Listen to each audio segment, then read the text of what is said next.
And we're going to be doing what we call a future talk. It's basically sort of a roundtable discussion in which we kind of bat around ideas.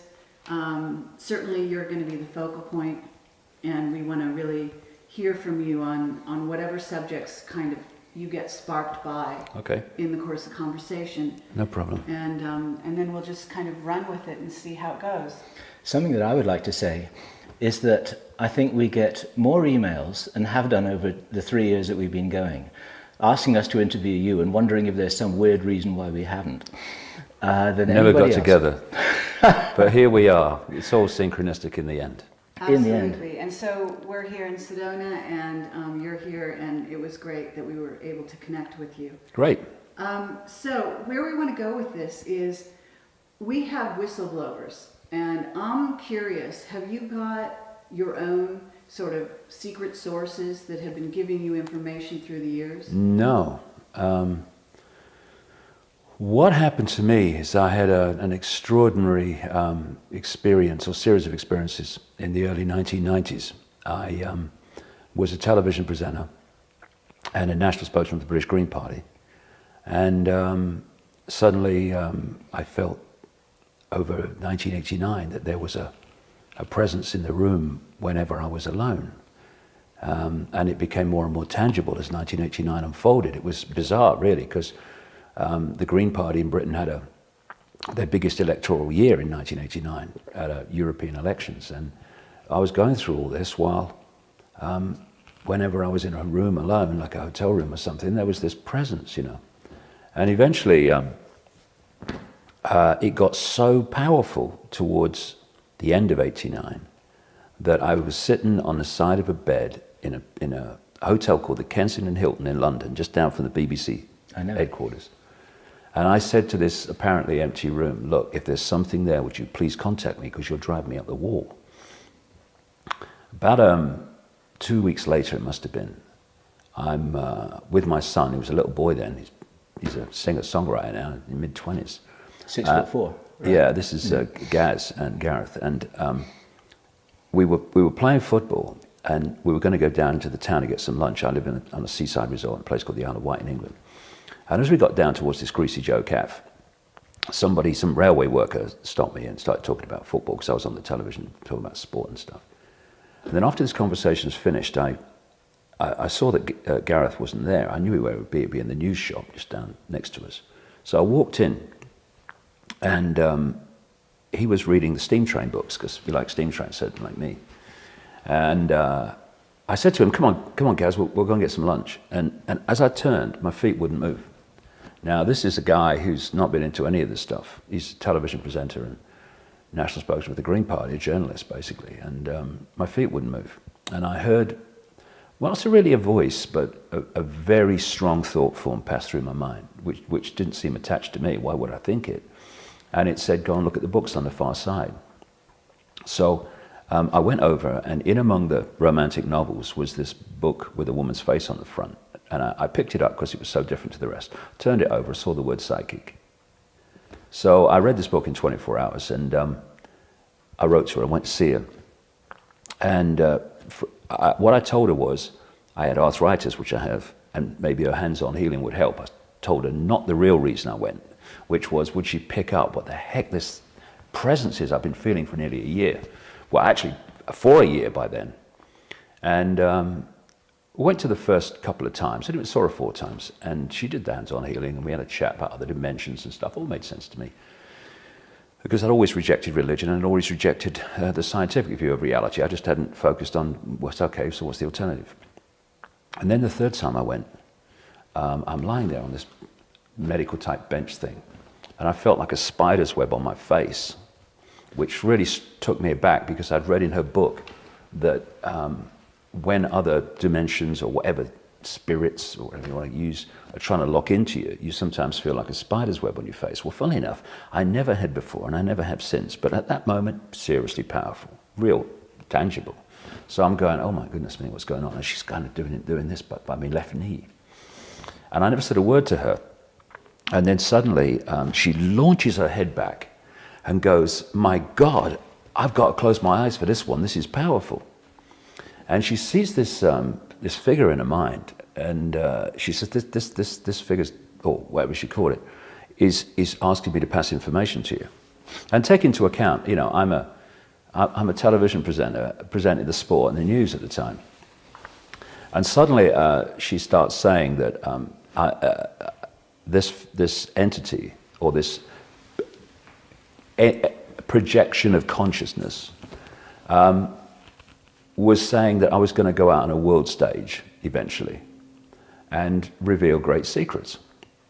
That there was a shadow across the world that had to be lifted, that there was going to be a spiritual revolution in my lifetime because of a vibrational change. That's why the first book I wrote was called Truth Vibrations, after that vibrational change. And that one line was, one man cannot change the world, but one man can communicate the message that will change the world. I would write 5 books in 3 years. And I'm thinking, I know nothing about this stuff. 5 books in 3 years, you must be having a laugh. You know, this is all new to me. I wrote 5 books in 3 years to the month, and I didn't realize I'd done it until I realized it was 5 and then went back. It was 5 books to the month of 3 years from that time. And I went back another time and the next time, and there was some more. So I left and waited. Something felt right about it, even though my mind's going, what? Within weeks, the BBC had decided they weren't going to renew my contract, even though I was the youngest one in their department I was in by a mile, presenter. And it would seem that I would have had a working lifetime future there. When I look back at that thought, my emotional chakra, you know, starts vibrating wildly. The thought of being in the media all my life, oh my God, when I look back, nightmare. Anyway, so now I'm out of work, but I feel I have to go with this. Unfortunately, I've always lived below my income, because I have a very, you know, I'm minimalist me. I'd rather have the money to go to India than a big house with a mortgage, you know. Anyway, so I had enough money to keep me going for a year. And then it all started. This synchronistic, almost daily,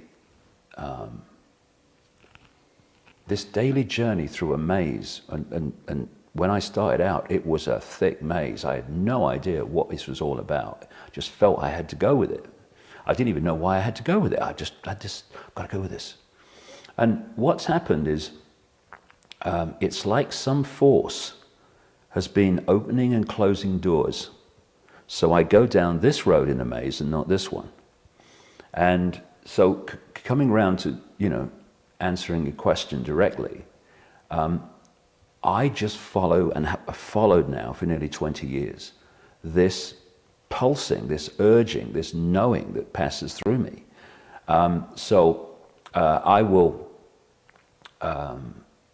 I edit my life on the basis of that.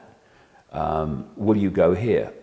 Don't feel to. Will you go here? Yeah, I feel, I'll be there.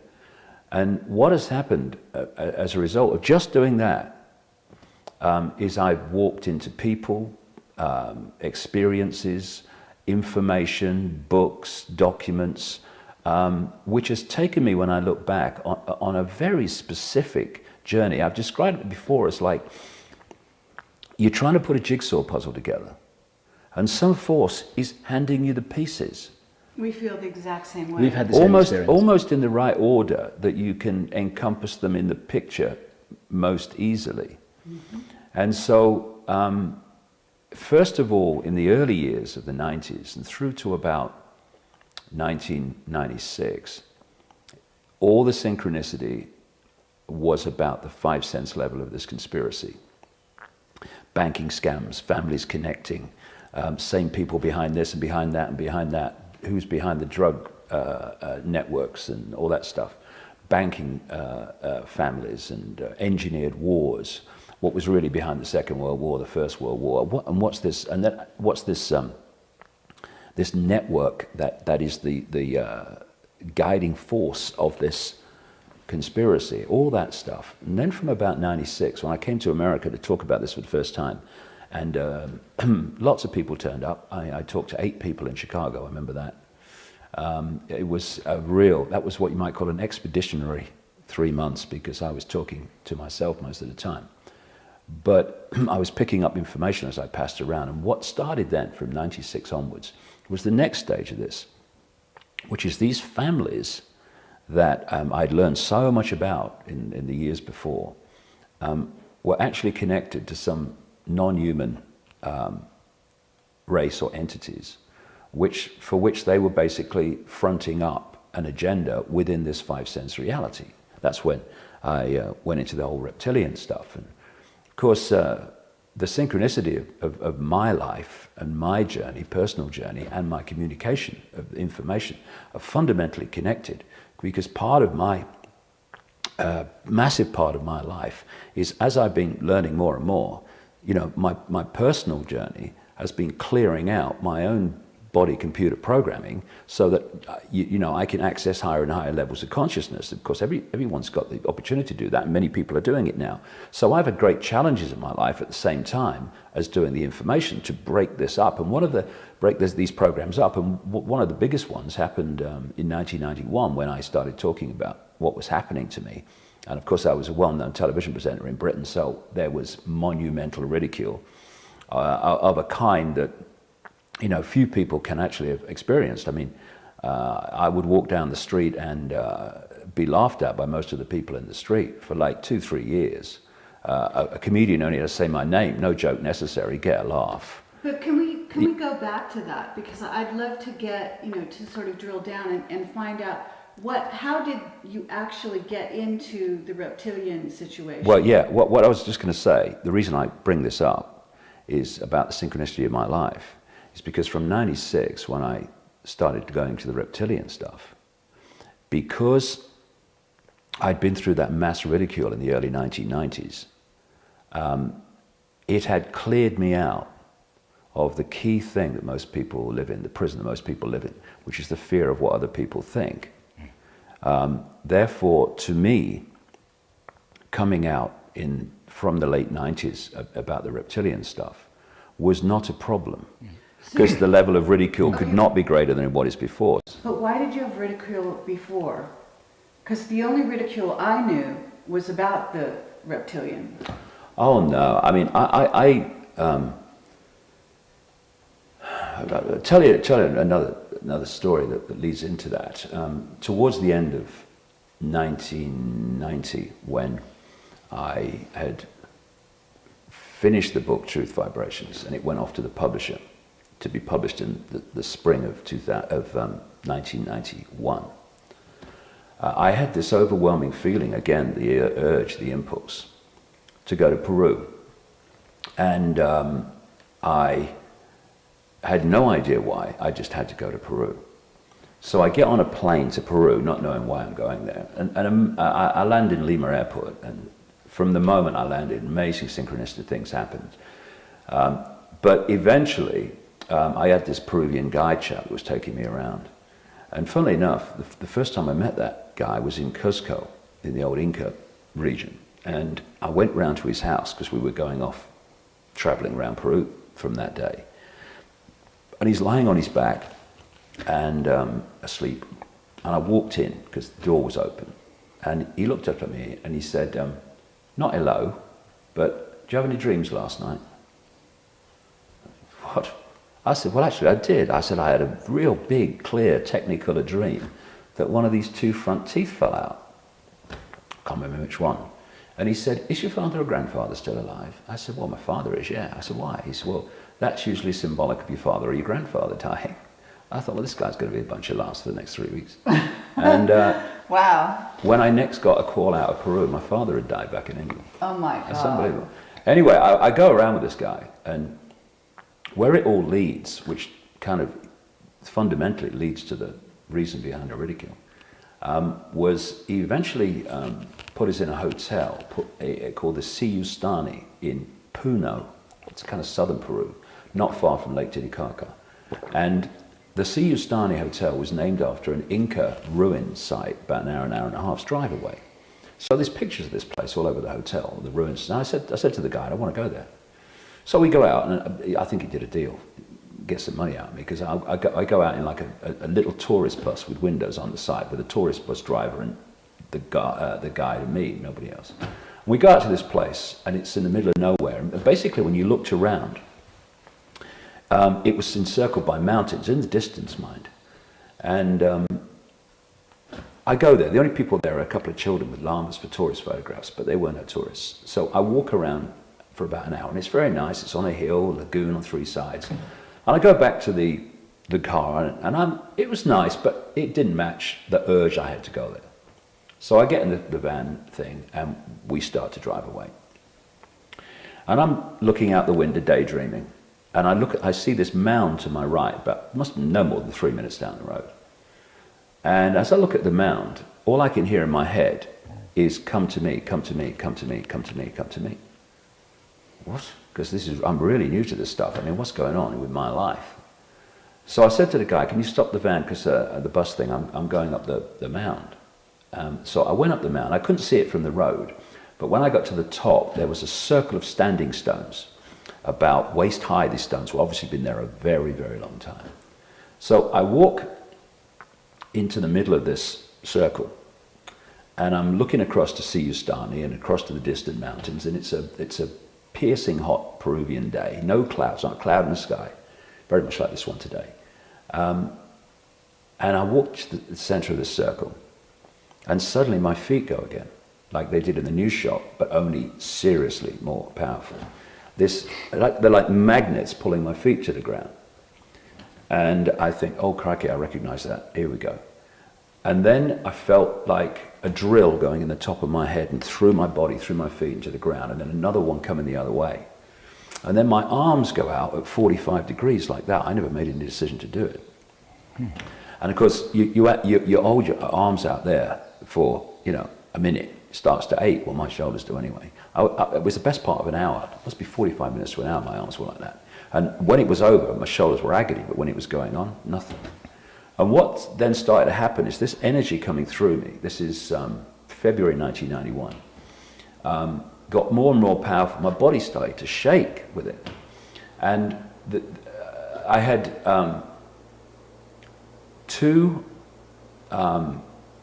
very powerful thought forms just passed through my head, just like in the news shop. The first one said, they'll be talking about this 100 years from now. And I'm thinking, talking about what? And the other one was, it will be over when you feel the rain. I've just described what the weather was like. It will be over when you feel the rain. I mean, you're having a laugh, mate. So what happened then for the next 45 minutes, because time disappeared, there was no time, I worked it out later, was that this energy just kept coming through me. And I kept going in and out of, if you like, awareness, consciousness, like driving a car, and you go, crikey, where did the last 2 miles go? And one of these times when I came back to kind of awareness, I noticed that over the distant mountains there was a light grey mist. And I kind of, as I watched it, it got darker and darker very quickly. And I realized it was pouring with rain over the distant mountains. And over the next little while, however long it was, I watched this storm come out of the mountains. And people, whether people talk about a weather front, well, this was a straight line. The cloud was a straight line. I've described it many times as like drawing the curtains across the sky. And this thing's coming towards me. And as it got closer, the sun's gone, it's been covered. And all the clouds are billowing, and I'm seeing faces in the clouds. It didn't make any sense to me, but I saw faces in the clouds. And then it's a wall of rain. I'm watching it coming towards me. And by this time, I'm hanging on, with this thing coming through, this energy coming through me. And eventually it hits me. Torrential rain. And everything stopped. And that's when I staggered forward, and my shoulders were agony and all the rest of it.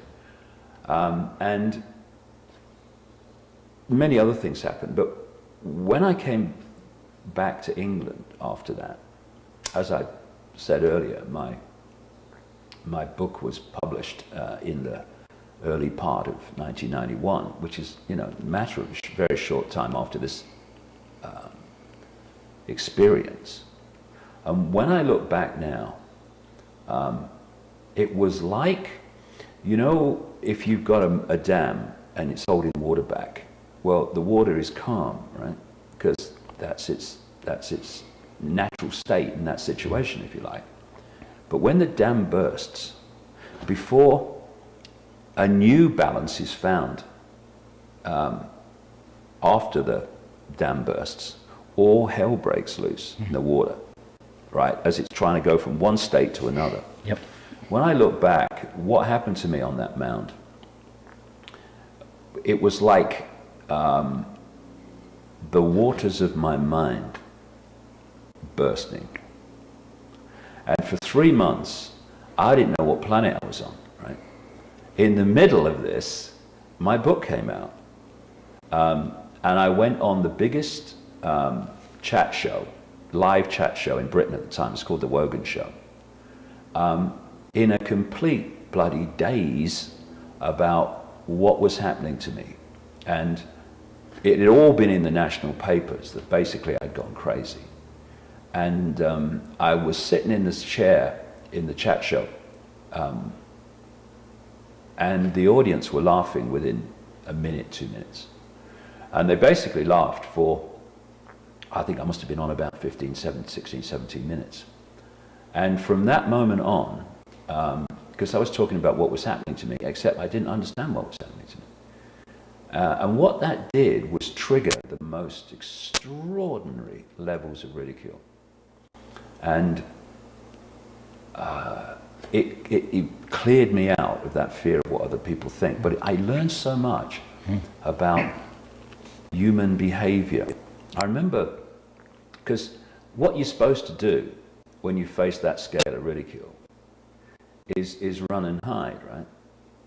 And it's one of the means that's used to control us all. Yeah, so what I did is I went on a university speaking tour, and in front of all these students who had not come to listen, they'd come to laugh, right? My understanding is that what you had is a Kundalini experience. Do you relate to it like that, or do you call it something else? I don't care. But have you investigated, or has anyone talked to you about that? No, I mean, I've talked to people about a Kundalini experience, and maybe it was. See, what I do, I can only talk for myself, is what is. You know, one of the things that was said to me by the psychic, or through the psychic in 1990, when all this started for me, was they're saying you will face enormous opposition, but they will always be there to protect you. Now, I don't know who they are. I've hardly even thought about who they are, because when I leave this genetic spacesuit, I will know who they are. All I do is I go with my intuition. And what happened to me in 1991 with the Great Ridicule was, as life so often does, it gave me my greatest gift, brilliantly disguised as my worst nightmare, because that's what it was at the time in the experiencing of it. So what actually happened to me is something transformed my sense of perception. And that's good enough for me. I don't really have to know the detail of what happened, but Kundalini experience, it could well have been, yeah. And in the meantime, it's got something to do with tempering the steel. Say again? Tempering the steel. Tempering the steel, yeah. Because as I keep coming back to, my personal journey and what I'm doing in terms of communicating information are absolutely at one. I was going to say, what happened to me when I went out on that university speaking tour. I was at a university in Nottingham, and there were 1,000 people there. I would say 950 had come to laugh. And I walked out on the stage, and it was literally the best part of 15 minutes before I could speak, because it was just abuse, ridicule, laughter, plastic beer glasses thrown at the stage. And I just stood there and waited for it to die down, because it had to eventually. And when it did, I said, you think I'm mentally ill, don't you? And you know what it's like, whoa, yeah. And I said, so what does that say about you? Because you've actually paid to come here to ridicule someone you believe is mentally ill. I tell you what, you could hear a pin drop, and you could hear a pin drop for the rest of the night. And it's to do what I've done in terms of talking about some really bizarre things. And you know, my name is still only has to be mentioned in a national newspaper in Britain, and it's like complete ridicule, whatever I'm saying. It's turned around a bit. A little bit, but not very much. I mean, I stood for election in a parliamentary by-election in was it July last year, July 2008. Not to get elected. I knew I wouldn't get any votes. I didn't want any votes. I mean, I must be the first parliamentary candidate ever to put out a leaflet to everyone in the constituency saying, I don't want your votes, just your brief attention. Goodness me, I didn't want to get involved in that. But again, it was a great experience, and I learned a lot from it. But the media coverage was, I did a media presentation for the national press, which was about, I don't know, 50 minutes, PowerPoint pictures and stuff, in which I talked about the 5 sense level of it, because anything else, I mean, that blew their bloody minds. Anything else, reptilians, I think, crikey. And what they did is they just went away and just abused me and abused it and ridiculed me. And ironically, the one that did the most abuse, one of the things I said was coming, actually about 6 weeks later, was actually the front page story in his own newspaper. I mean, it's bizarre. These people have total cognitive dissonance, so that they can't put these two things together. So it's still there, but it doesn't matter, you know. And you know, we're in a situation where, thanks to the internet, we can bypass these sad people that work with their concrete minds in the mainstream media. And you don't have to reach everybody, just enough people. It's a 100th monkey thing. Yeah, I tell you what I feel more and more, you know. I mean, look, I can feel it. When I speak, anyone speaks, it's a vibrational communication. There's silence between you and me. There's silence when you speak to me until my brain's decoded it. What it is, it's vibrational communication. And I feel very strongly that it's not just the people that hear this information. It's the fact that this information's circulating. If you do an interview for a radio station, 100,000 people might listen to it, but that broadcast frequency, carrying that information, is passing through the ether, if you like, and is there to be potentially picked up by people who don't even listen to the radio interview, and it touches them on a vibrational level. And you know, I think that's right. You're talking about the butterfly effect, in essence. Yeah, Multiplied. And that's actually a very good way to put it. That it actually, you know, on a subliminal level, because we exist on so many different levels. Exactly. That it's like waves. It's hitting them. And you know, there's a line that I've been quoting lately that says, you know, we learn by osmosis just as much as by, you know, word. It actually permeates just by osmosis. Yeah. Into our skin, into our brain. Pick it up. Exactly. We're receivers. Exactly. We're receiver transmitters. That's what we are. But people think that the only form of communication is voice to ear. I'll tell you a funny story. In 2003, I was in the rainforest of Brazil, and I took this ayahuasca psychoactive drug. It's the only time I've ever taken a psychoactive drug. Glad I did, though. It was fantastic. I mean, a lot of people have bad experience, but this female voice talked to me as loud as mine is now for 5 hours about how reality, physical reality, is an illusion. Absolutely riveting stuff. Very, very funny. I mean, my feet were in the air a couple of times. It was so funny what was coming out. And one of the things that, as the voice was telling me things, I saw pictures of obviously being projected. And there was one where I walked out on a stage, and there was an audience. I just saw the front of the audience here. And this voice said, you only speak words to keep the mind happy, basically to keep the left brain happy. And as this voice was saying to me this, I saw two women in the front row of this scene that had been projected to me. And I'd walked out in the front of the stage and I just stood there and just said nothing, silence. And after a while, this one woman goes to nudges the other one like that and goes, basically, what's he doing? And the voice, so funny when it was said, because it came out of nowhere. The voice said, "You only speak because if you did not, the audience would be asking, when the fuck is he going to start?" And that actually carries a profound kind of understanding, because the real communication between all of us is unspoken.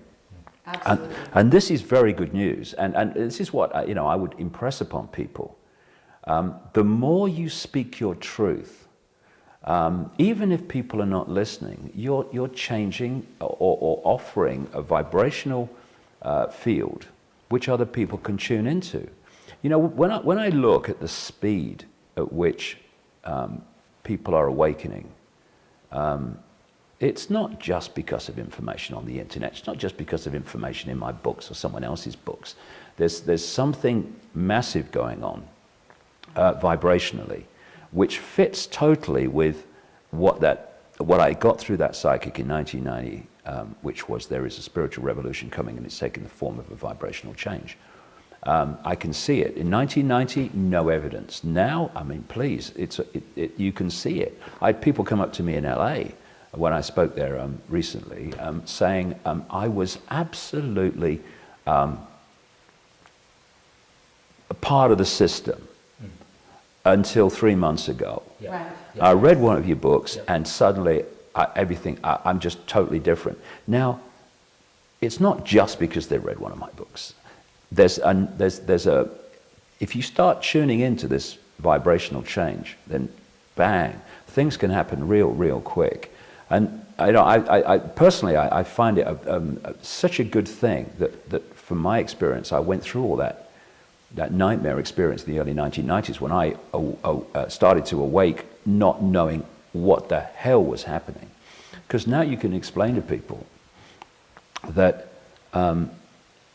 if you have an energetic construct here, which was you believing everything was real and the system was serving you and this is the cutting edge of human evolution and all this nonsense, that vibrational field is vibrating your state of being out, and it will draw to you people, places, ways of life, experiences, etc., locations which fit your inner self, because the outer self is a projection of the inner self.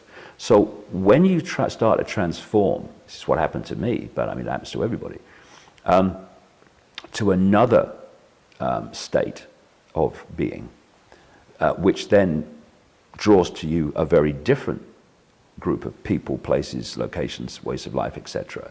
There is a transition between the two. It doesn't go, one gone, here you go.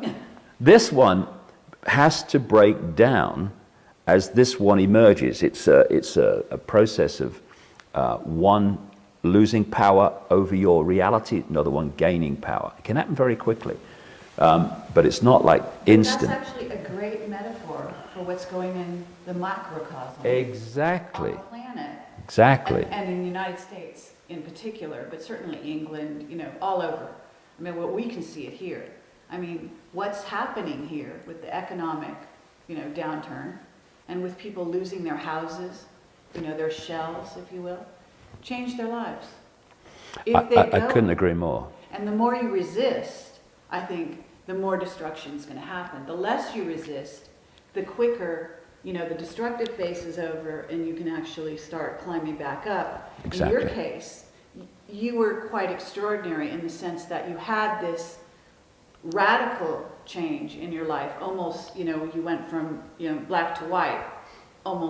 There was almost no downtime for you, it sounds like, although you said for 3 months. 3 months was the big downtime. But that's extraordinarily quick, especially in the 90s. Today, I think this is happening to people, and they are going through a quicker transition.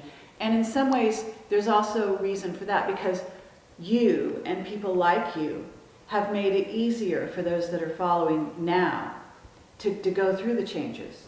I hope so. Breaking through a veil I hope so. I mean, I get such satisfaction when people say that they were helped in understanding what was going on.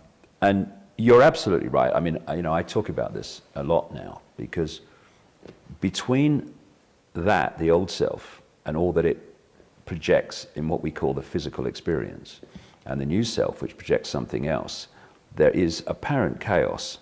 Relationships break down, you lose your job, you can lose your house, and all this stuff. And if you live that as a physical, I am a human body experience, then it's very, very challenging. If you see, look, this is where I want to go, and you realize that this is the transition to get there, then you can encompass the unpleasant experiences as just that, an experience, which you're going through to get to somewhere. And quite right,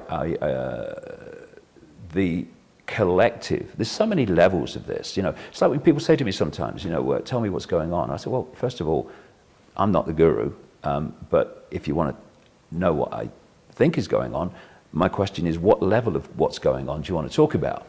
Because there's so many ways to observe the same thing. So on one level, these Illuminati bloodlines have crashed the global economic system because they want to have that as a problem to which they can offer a solution, which is a fiercely Orwellian, fascist, centralized economic system. But on another level, I would suggest, well beyond their level of comprehension, because they're stuck in their own box, otherwise they wouldn't be doing what they're doing. We are witnessing the transition from the prison society to the paradise society, if you like, or the freedom society, and to go from the system we've had, which is based on control and imposition, to the system that we're heading towards, which is what this vibrational change is all about. This has got to go, right. And it's now going. And if people, and it's easy to say this, it's easy to say these apparently trite things when you got a knock on your door saying you're leaving your house today. But if we can hold this level of seeing it, it makes it easier. We're going through this process where it's all breaking down. And if we can encompass it as what it is, which is a collective experience to get to where we'd like to go, a world of freedom, a world of kindness, a world of love, a world of freedom to express your uniqueness rather than be imprisoned in your tiny version and false identity of what you are told you are. Then it's much easier than if you seek to cling to the wreckage of the dying system, right, and hold it together. In some ways, you were something of a pioneer, where you had to go it alone. I imagine that you must have much more support now from everywhere, just in the way that Kerry is describing, than you did when you really felt that you were alone going down the rack. Yeah, it's funny though, Jim, because there's so many things I like to talk about that you've just brought up, because I think it's very, very important. I wouldn't say I'm a loner, but my connection has always been to that which is driving me and opening doors and pushing me in this direction, and I just follow that. So although I was alone in so many ways when it all happened, I still had that connection. And I still have that connection now, and people are very kind and very supportive. But I still basically just operate in my own little bubble and just go my own way. I don't deal with organizations, I don't connect with other researchers or anything like that. I just follow this impulse. But it is easier because there's more people that are open to what you're saying. But what you just brought up is very, very important. And for me, if not the greatest human disease of all, because everything comes out of it, I guess, is insecurity. Ironically, it was at the height of mass national ridicule that I found my security. Because there's that line in that song, I think it was in the 60s, freedom's just another word for nothing left to lose. Absolutely. And you have to look inside of your security. We're not going to get it from anywhere else outside. Yeah, I mean, you look at my situation in regard to that line from that song in the early 90s, early mid-90s. I was being ridiculed by a nation. So I had nothing left to lose. And that's when I found freedom. The freedom to break out of the prisons of fearing what other people think. And basically, I was, laugh, but this is me. You know, I saw a great car sticker. I remember a great car sticker in California I saw, would be in California. And it said, you laugh at me because I'm different, I laugh at you because you're all the same. And I don't laugh at people because they're all the same, but it is ironic when this herd mentality is kind of focusing on one person, as it was in Britain at that time. And you look at them and you think, you're laughing at me? My God. And so this economic thing that's going, and you know, I've been describing it recently and as like a controlled demolition of a building. You see the charges go off, and then there's a bizarre split second before the building goes, and then it collapses. Well, in the economic terms of this crash, we are in that bizarre split second now. I've been describing the economic situation we're in recently as like a controlled demolition, where you see the charges go off and you know there's a problem. But then there's a bizarre split second before the building actually crashes. And I would say that we are in and getting very, very closer to the edge of, by the day, that bizarre split second. We've seen nothing yet. I mean, this is a crash that no one alive today will have seen. It can be compared with the 1930s, but because of the way the world is and there's more people and the nature of home ownership and all the rest of it, I think it's going to be bigger. Fewer people with gardens and independent means of doing anything at all. We're much more interconnected. That's the idea. Yeah, you're absolutely right. Absolutely. And so we now face this very situation you're talking about, where we need to reevaluate and it would have been a good idea to do it anyway, our symbols of success. Right. Now, because insecurity is rampant in people, and society, both individually, collectively, and on the level of governments and media and all the rest of it, are constantly getting people to feel insecure. Most people do not get their sense of who they are from in here. They get it from what they think is out there, so it's in their heads. Absolutely. And therefore, if you are going to attract to you the recognition you want that you're an okay person to feed your insecurity, you have to succeed out there on the basis of the symbols of success that out there recognizes as success. And of course, through the media and the indoctrination from cradle to grave, it's more money, bigger house, bigger car, fame, all this stuff, titles and all this business. He who dies with the most toys wins. Yeah, so what you've got is the insecurity itself is to kind of feed some acknowledgement that to lessen its insecurity, it's chasing these symbols of success that society has decided is successful. And we forget other symbols of success. Am I happy? Am I fulfilled?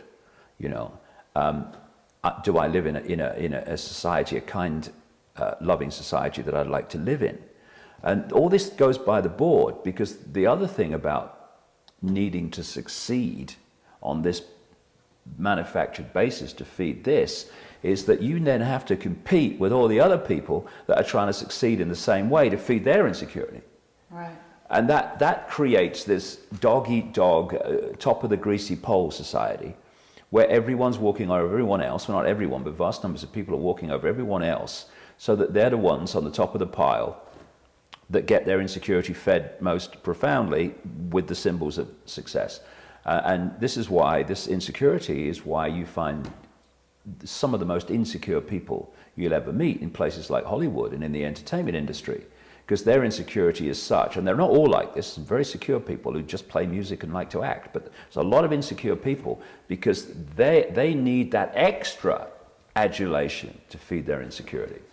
And so if we can move our point of observation from I am this body that I see in the mirror in the morning, I am David Icke, I am Charlie Smith, Ethel Jones, whatever, to I am consciousness having an experience, then your values of what is successful change, because your point of observation of everything changes.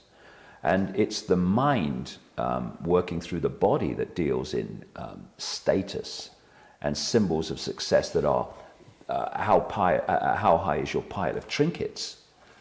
Whereas consciousness, it doesn't deal in trinkets. It knows they're illusory. And of course, when you deal in trinkets like that, it's the trinkets controlling you. You're not controlling the trinkets. Of course.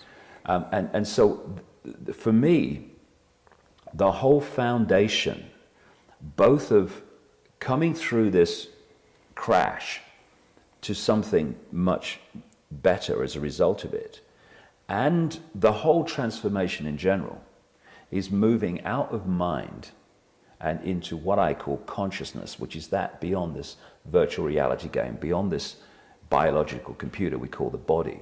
And you can start to see the difference, because mind deals in structure, it deals in hierarchy, and it deals in apartness, sees everything as a part. And polarization. Yeah, and if that's what you are, if that's the way you're seeing life, in terms of hierarchical structures and apartness and competition and all this stuff, you're in mind. Ironically, the religions are in mind, and they're all mind constructs, they're religions. That's why they have rules and regulations. That's another massive red light. Hey, mind, and that's rules and regulations and laws. And limitation. Limitation, sense of limitation. So if we can change our point of observation, so we cease to see ourselves vitally and the world we think we're living in those terms, and look at it from a point of view of consciousness. I said earlier that this force that's been kind of pushing me through my last 20 years took me through synchronistic experiences to understand a five-sense level of the conspiracy, then moved into the interdimensional connection and the reptilian connection to these families. And since 2003, it's taken me into what I know is by far the most important, and that is understanding the nature of reality. Because, how can you get a grasp of your own life and take any kind of control of your own experience if you don't know who you are, where you are, or the nature of the world you're living in? And this information for me is by far the most important, because it moves the point of experience from in this world to observing this world, or a mixture of the two. And that, if you're in this world and you're of this world, then what's coming is going to be a bloody nightmare. If you become the observer as well as the experiencer, by becoming more conscious, then it's much easier, because that's not you, that's your experience which you're observing. And absolutely. This is something that George Green says he was in contact with the Plejarians, and that they helped write a book through him that says that exact thing, that you need to stay in the observer mode. Exactly. And observe what's going on and not get caught up in the experience in such a way that actually, as you say, you become of this world instead of in it but not of it. Yeah, and what I found as I'm talking more and more about the reality we live in is it does, if you like, take the edge off the fear of what's happening, because it is funny, really. I think that when we find out everything that's going on and the nature of what we're experiencing and what's behind it, I think we're going to laugh for weeks. I do. I think we're going to laugh for weeks. And we thought it was that. Oh my God. And the whole thrust of the maze and opening and closing doors since 2003 for me, and it's getting more and more deep and deeper and deeper, is what is reality, who are we, what we're doing here, and how do we interact with it?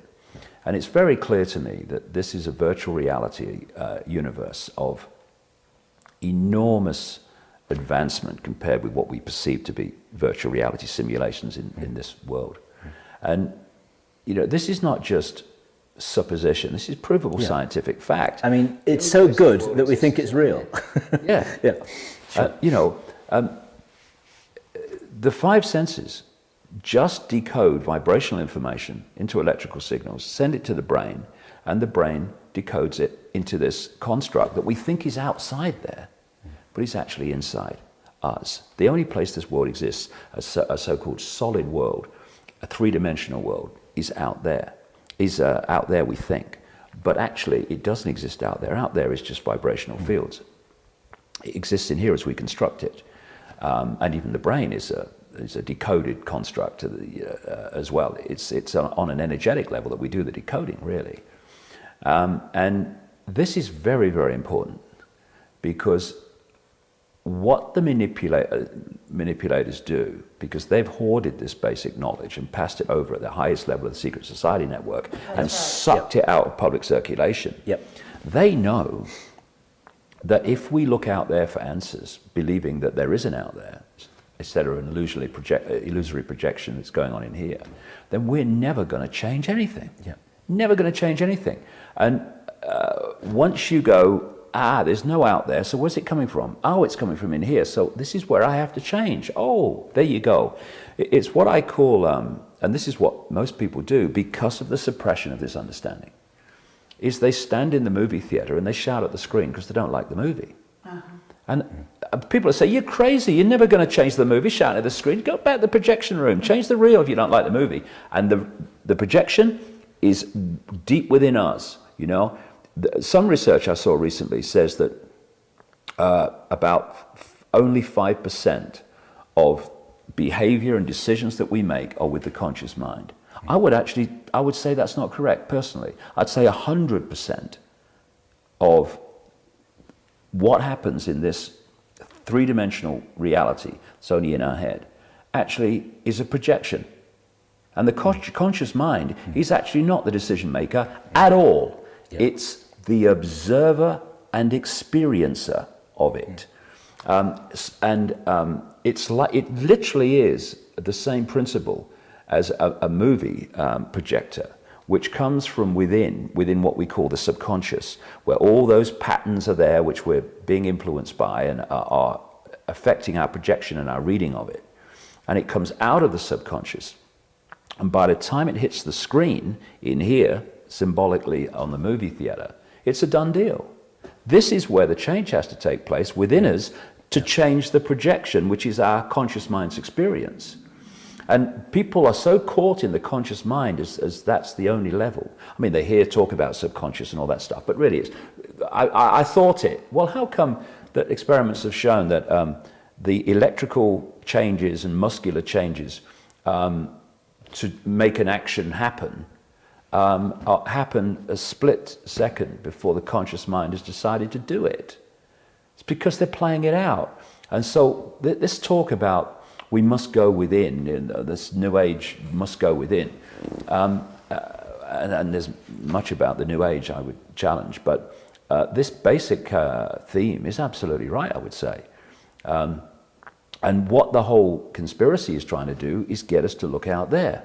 Let's go and protest, let's go and do this, let's go and do that. And you protest, and you have 1 million people on the streets of London protesting against war. And what happens? The war goes on, and then they start another bugger. And it's just more dialectic. Yeah, we need to change the projection. This is actually something that we've come around to. And we're aware that consciousness is where the change has to happen. And then consciousness is actually also where you have to apply the change in your vision of reality. You can't actually just stop there. It actually has to permeate everything. So it needs to be embodied in this body, but we have to talk about who's in control. So if consciousness is in control, and I can use this to do, for example, what we're doing here, which can be used to further change and push the change and help the change, then this is a good thing. But it's not enough, in other words, just to go in like Buddha and simply sit in your mind and do nothing. Because doing nothing is also not the answer. We actually came here with a purpose. A game is being played out here, and if you stay in both consciousness and you're able to change your inner self and then mirror it outside and facilitate, which is what you're doing, obviously, and obviously you embody this in your life. And what we've been doing with Camelot is we're also talking about, you can't actually demonstrate in the streets and get real results, because it's really, you know, action reaction. Exactly. It's really that. I agree. But you can join minds and meditate. There are places for action that are actually really proactive and can change the world in a positive way. So it's a very interesting, you know, dilemma for people, that they have to actually embody the change that they see and live it. You know, you cannot be a contradiction to what's inside. It doesn't work. There has to be a through line. Well, I would put it this way. I would say that, as I mentioned a few minutes ago, that this reality, this holographic, illusory physical construct, which we put together in our heads, and it's like a holographic internet, I call it, that is 100% a projection. And by the time it hits this screen, it's a done deal, in our experience. But a lot of people I come across and heard, they do think that if you just sit and meditate or just go within, then that's all you need to do. But this is a projection, and it's a projection from somewhere. So this projection is an open book of the inner us, individually and collectively. So what we play out in this experience says everything about our state of being. And you can say go within, and you can use it as an excuse to not go without. And you could go within, always I go within and I meditate. Okay, so what's happening in the projection as a result of what you're doing? The only projection that you're affecting is you sitting cross-legged in the corner. What else is changing? Yes, of course, you can change things vibrationally to an extent, but, you know, what is happening in the world is saying what's happening in us, and we kind of miss that connection. So if we're doing nothing to make a contribution to the kind of world we like to live in, then in the physical world, then that says something about the state of us within, that we're not doing that. I see so many excuses being made by people who have become to a certain extent aware of some of what's going on, so that they can justify to themselves why they're doing nothing. People say to me, you don't tell us what to do. And I think, well, actually, I talk about becoming conscious and all that stuff. I think, you know, that's a start. But it ain't for me to tell you what to do. Exactly. And if you think that I have to tell you what to do, then you're not listening. Because this is about taking power back to the point where we project, rather than looking out here at a done deal. Absolutely. But there's an active paradox here, isn't there? Because that's not the whole story. Otherwise, you'd be sitting in a corner smiling and not talking to us here, and not working as hard as you do, and not talking to people to help the process of waking them up, so that they can then join you in this understanding, which we share with you also. It's important, in a sense, to pretend that all this is real, because this is the platform from which we can waken ourselves up and rejoin consciousness again. And so it's a paradox. It goes on at both levels. What you say is true, and this all is an illusion, and it all doesn't matter, but it's all important enough for us to be talking about it. What I was saying is your presentation, where you're talking about consciousness and the mind, and the problems with staying just in mind, because there's a lot of brilliant people out there coming to brilliant conclusions, and yet they can't live it. See, the manifestation doesn't go anywhere.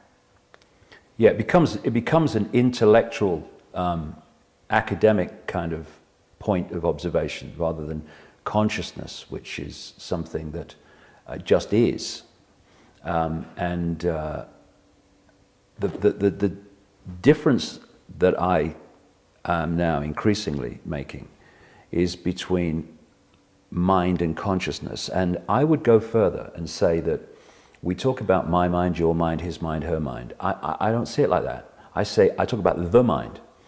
There is the mind is a construct of the virtual reality universe which allows us consciousness to interconnect with this virtual reality. It's like a conduit, and there's absolutely nothing wrong with it whatsoever if it serves the experience of consciousness and serves our ability to interact with this virtual reality universe. What has happened, and I would strongly suggest it's been manipulated to happen, not least by these families and other levels of the manipulation, is we have been manipulated into a false identity, which is identifying who we are with mind, which operates directly through the body, and calls itself David Icke, Ethel Jones, Charlie Smith, looks in the mirror and thinks that's who it is. And basically, this is a biological computer. It's not a computer that just reacts to the way it's programmed to react to data input. It has the ability to, they call them living computers, biological computers. They're trying to build them now, so different parts of the world. It has the ability to assess information and make decisions on it. In other words, to quite a large extent, it has the ability to think. And what happens is, if we get caught in mind and self-identity of that reflection in the mirror is me, then, and not just my experience, then mind starts to govern our sense of reality. And mind is about division, apartness, hierarchy, rules, regulations, laws, limitation. You can have someone in the New Age arena who talks about spirituality, talks about other dimensions, and which are other virtual reality games, I would suggest, other levels, but blatantly is stuck in mind and the values of mind. I mean, I hear New Age people talk about the Great White Brotherhood and the hierarchy of the angels and the stuff. That's mind talking. Consciousness doesn't do hierarchy. Exactly. It just is all possibility, all that is. And so the same mind construct, the mind, can entrap a New Ager as it entraps in another part of the mind a Wall Street banker. It's just another religion. It's another religion. That's the thing. I was talking on an interview yesterday, and we got into some interesting areas. He asked me about religion. Well, religion and a political party and the New Age and all these things that we don't call religions, institutions, they're all the same construct. Right. And because consciousness just is. Consciousness doesn't think. Consciousness knows. That's why consciousness is silent when we access it, because it's got nothing to work out. The mind is where the chatter comes from, because it's constantly trying to work things out. What about tomorrow? What about yesterday? What did she say about me? Silence, consciousness. And so to hold you in mind, and this conspiracy is about holding the population in mind, because then they got you. Absolutely. Because that's their stadium mind. They're stuck in mind. If they were conscious, they wouldn't do what they're doing. To hold us in mind, they have to sell us something to rigidly believe in. So religion's brilliant example of rigid belief. And what is it? Once you rigidly believe something, you then call it a name. What are you? You don't say, I'm consciousness. How many people say, hello, who are you? I'm consciousness. Oh, so am I. Nice to meet you. No. What we are is what we do. I'm a journalist. I work in a factory. What are you? I'm a Hindu. I'm a Christian. Now, these are mind constructs. These are mind prisons that limit our sense of self. So once you have a religious belief, then you give it a name. And I have a simple philosophy about all this. If you can tell me what you believe and give it a name, you're in a prison. Because everything just is, we all just are. It's the force with no name, I call it, consciousness. And so you create religion, and then after the name, then comes the rules and regulations, this is how the construct goes, of what you have to conform to if you are going to be allowed to call yourself whatever name that's been come up with. You're not a Christian if you believe that, and all this stuff. But then you look at political parties. You have a group of people, they get together and they want to do something politically. So they give what they're doing a name. Democrats, Republicans, Labour Party, Conservative Party, whatever. So there's the name. Now come the rules and regulations that decide if you can call yourself one of the... You can't believe that and be a conservative. You can't believe that and be a liberal. It's the same construct wherever you look. Yeah. And then the belief system, as research has shown, rigid beliefs, the neurons fire off in a certain network and sequence in line with the belief, because what the brain's doing is then filtering, decoding reality and circumstance through the belief system, which manifests in the brain as the way the neurons fire off. And suddenly, instead of being free thinking, or even better, free knowing, conscious, you are operating in a tiny little box. And that box is basically the way not basically, it is the way your brain decodes reality. And so once you're into belief, rigid belief, then they got you. And that's why they want to sell you rigid beliefs. Yeah. Absolutely. But there's an active paradox here, isn't there? Because that's not the whole story. Otherwise, you'd be sitting in the corner smiling and not talking to us here, and not working as hard as you do, and not talking to people to help the process of waking them up so that they can then join you in this understanding, which we share with you also. It's important, in a sense, to pretend that all this is real, because this is the platform from which we can waken ourselves up and rejoin consciousness again. And so it's a paradox. It goes on at both levels. What you say is true, and this all is an illusion, and it all doesn't matter, but it's all important enough for us to be talking about it. It matches, Jim, in the sense that do we want to experience a reality that's very, very unpleasant and controlling and limiting and frightening and stressful? Or do we want to experience a reality that is loving, kind, where no one goes hungry in a world of plenty, where there is no war, because no one would even consider the idea that it was a possibility or an option? That's the choice we're making. We're always consciousness, and when we leave the body, we'll become at least much more aware of everything than we are now. So we're always conscious. We're all eternal consciousness. But the question is, what kind of experience do we want here? Exactly. You know, that's the choice. What kind of, we call it, what kind of game do you want to play? Yeah.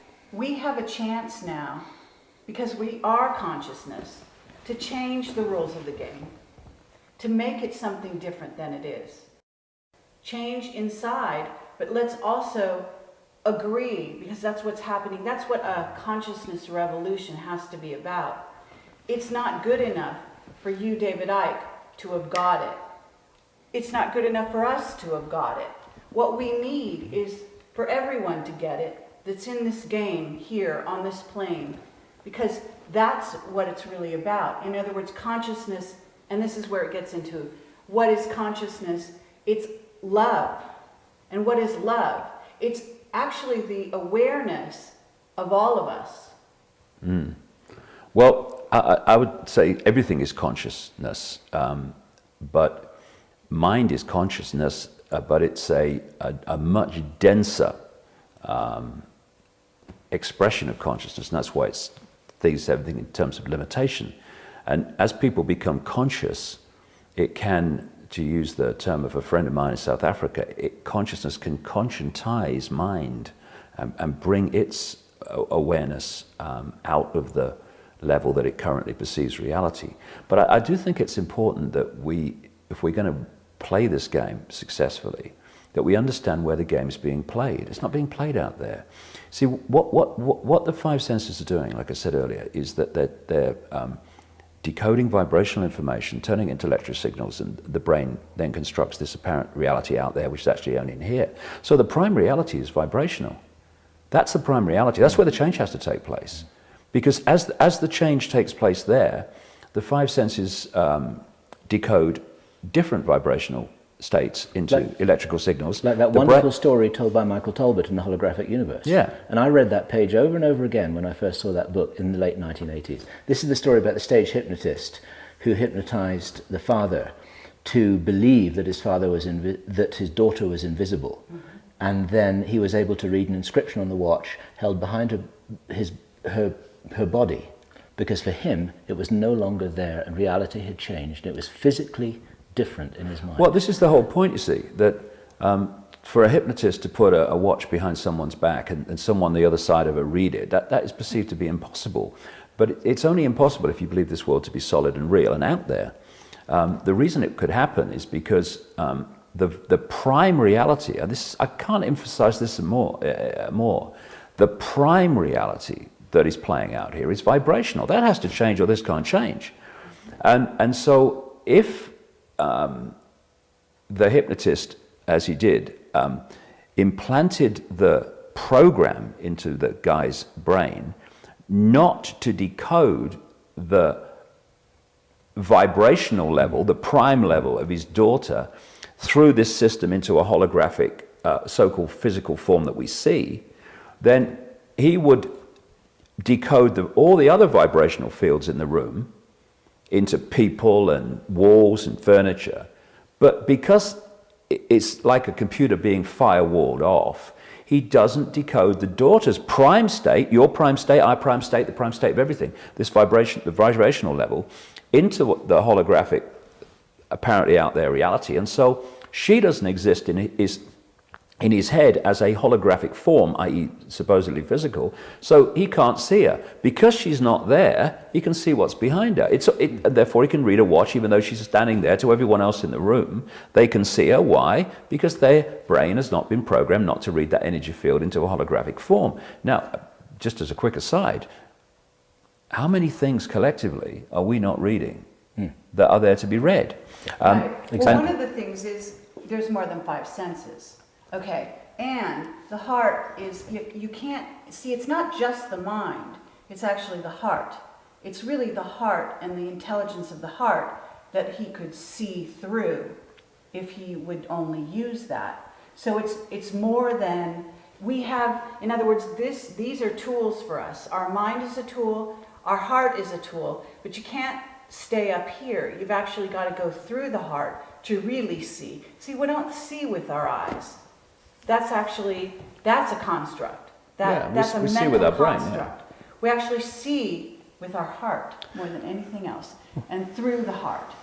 And so what happens is it's a union between the mind and the heart. Yeah, I agree. That allows you to see. And what you could put yourself in that man's position and say, how could the man see through the implant that was put into his brain? First of all, what did he do? He had to accept the magician's implant to begin with. So in the same way, we in society are accepting the implant, whether it's television or whatever, which is blocking our real view of reality. We're accepting it.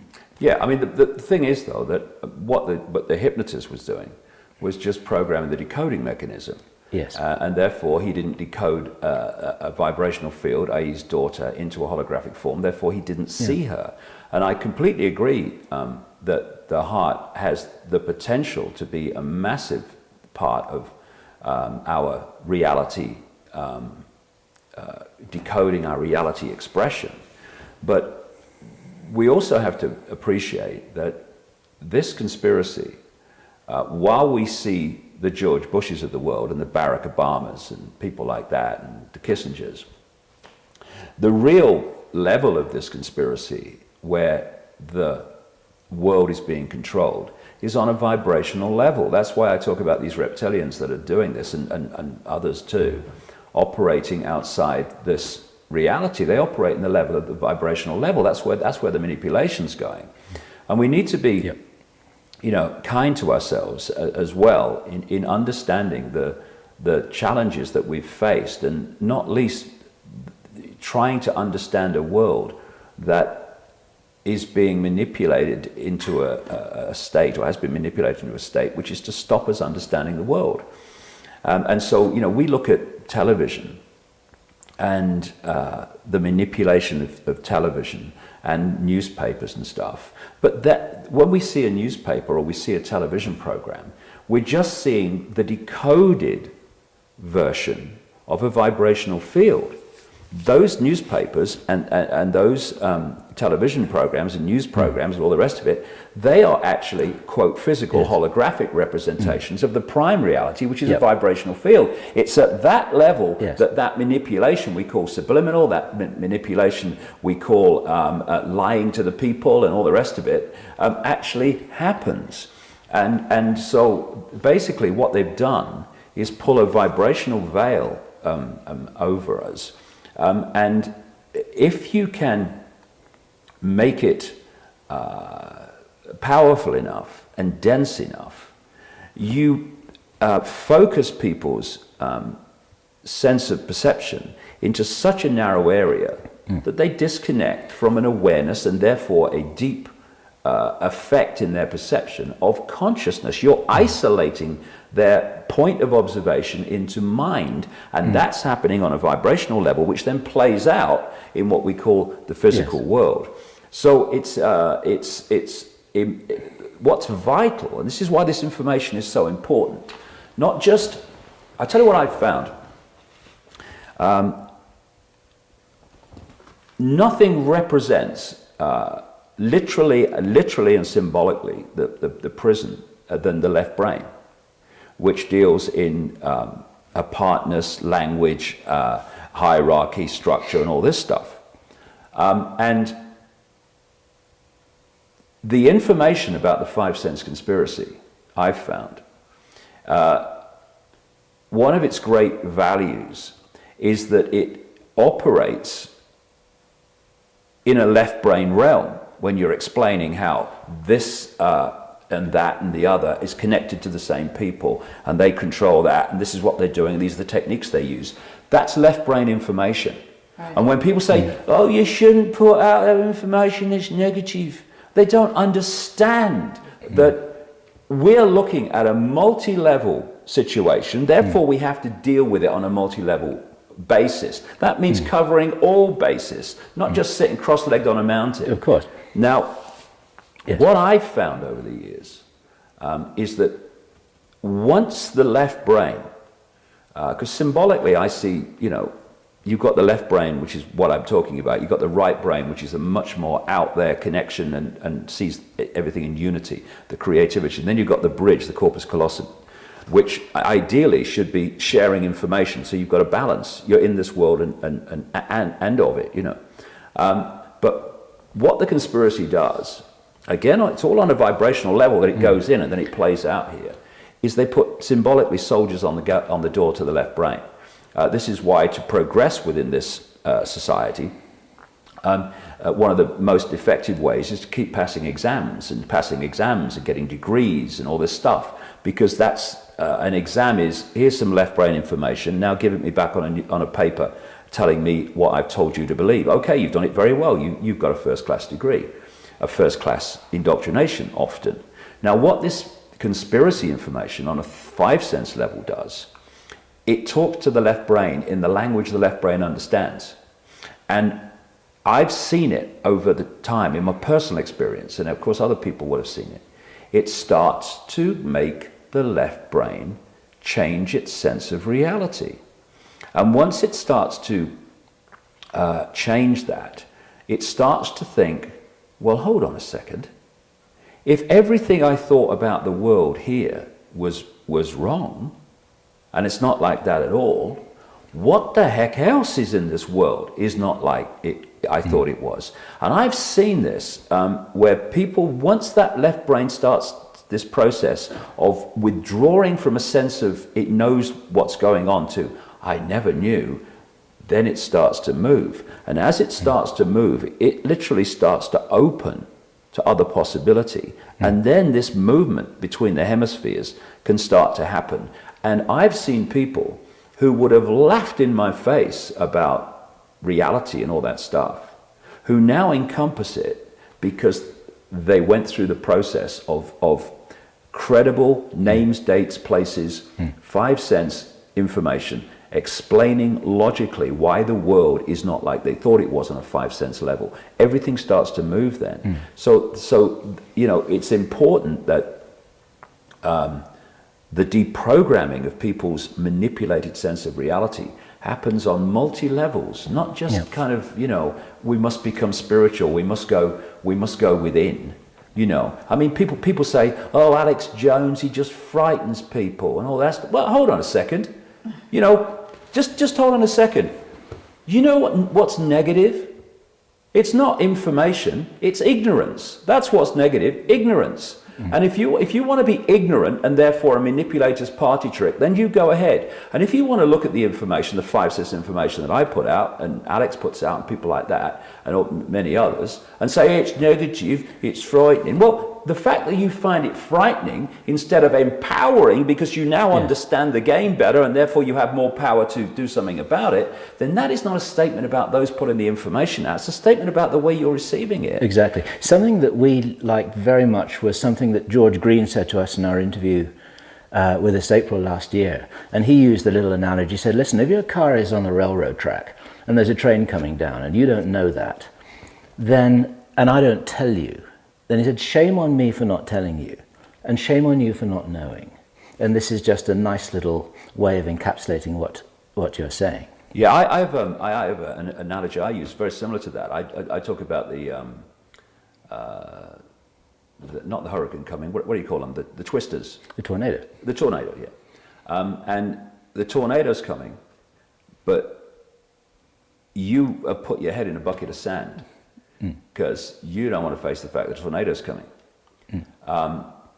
Now, you can hide from that for a while, but you're still there, and the tornado's still coming. And your bum is still in the air, and it's going to get smacked very shortly by a tornado. If you lift your head from the sand, face the situation that you're in, there's a tornado coming, now you have taken power back to yourself by saying, okay, I see the situation now, I can take avoiding action for my benefit. Of course. And this is why it's so important. And I hear people you might call New Age who talk about letting go of fear and taking your power back and come to this workshop and we'll show you how to do it. And then they say, oh, you mustn't talk about this conspiracy, it's too negative. And what happened to letting go of fear and all this stuff, you know? And what these are the guys who hope that the angel Gabriel is going to come and save us. You know? Yeah, well, that doesn't work either. Every level, it seems to me every belief system, every mind construct seems to have a version of the cavalry coming over the horizon. You know, okay, here's the cavalry, okay, here's the cavalry, here's the cavalry, there's the cavalry.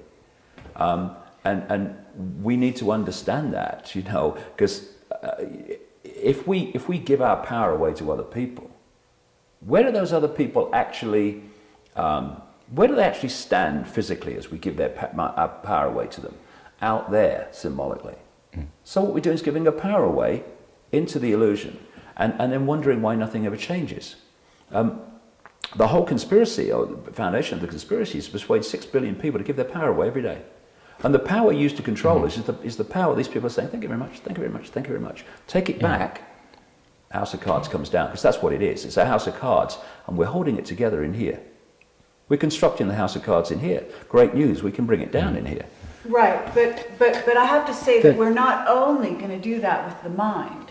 That's what's really important here. No, the mind plays it out. We're going to do it by becoming conscious. That's the point. Absolutely, but also left brain, right brain. I want to address that a little bit because it's not enough to reconstruct reality based on saying getting to a place where you don't know, and then you're willing to open to a new construction of reality, such that you're going to play the game different.